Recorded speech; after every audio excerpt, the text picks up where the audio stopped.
સૌથી મોટા અને ચોંકાવનારા સમાચાર સામે આવી રહ્યા છે। બનાસકાંઠાના સિહોરી થરા રોડ પર એક ભયાનક અકસ્માત સર્જાયો છે। કાંકરેજના ડુંગરાસર પાટિયા પાસે કાર અને ટ્રેલર વચ્ચે જોરદાર ટક્કર થઈ છે। અકસ્માત એટલો ભયાનક હતો કે કારના આગળનો ભાગ સંપૂર્ણપણે કૂચો થયો છે। પરંતુ આશ્ચર્યજનક વાત તો એ છે કે આટલી મોટી દુર્ઘટનામાં પણ કાર ચાલકનો ચમત્કારિક બચાવ થયો છે।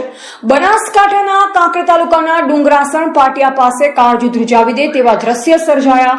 સિહોરી થરા હાઈવે પર પૂરપાટ ઝડપે જતી એક કાર આગળ જઈ રહેલ ટ્રેલરની પાછળ ધડાકાભેર ઘૂસી ગઈ હતી। ટક્કર એટલી જોરદાર હતી કે કારના બોનેટ અને આગળના હિસ્સાના લીરેલીરા ઉડી ગયા। અકસ્માતનો અવાજ સંભળાતા જ આસપાસના સ્થાનિક લોકોને રાહદારીઓના ટોળેટોળા ઘટના સ્થળે ઉમટી પડ્યા। કારની હાલત જોઈ એક ક્ષણ માટે તો સૌ કોઈના શ્વાસ અધ્ધર થઈ ગયા અને કાર ચાલક જીવતો હશે કે કેમ તેવા સવાલો પણ ઉભા થયા હતા। પરંતુ કહેવાય છે ને કે રામ રાખે તેને કોણ ચાખ્યા કહેવત અહીં બિલકુલ સાચી સાબિત થઈ છે। અકસ્માત બાદ સ્થાનિક લોકોએ ભારે જહેમત ઉઠાવી પતરાચીરી ડ્રાઈવરને ક્ષતિગ્રસ્ત ગાડીમાંથી બહાર કાઢ્યો। આટલી ગંભીર ટક્કર હોવા છતાં પણ ડ્રાઈવરને માત્ર સામાન્ય ઇજા પહોંચી છે, જે એક સાચો ચમત્કાર કહી શકાય। ઘટનાની જાણ થતાં જ 108ની ટીમ તાત્કાલિક સ્થળ પર દોડી આવી અને ઇજાગ્રસ્ત ડ્રાઈવરને પ્રાથમિક સારવાર આપી સિહોરી રેફરલ હોસ્પિટલ ખાતે ખસેડવામાં આવ્યો છે। હાલમાં ડ્રાઈવરની સ્થિતિ સુધારા પર હોવાનું જાણવા મળી રહ્યું છે।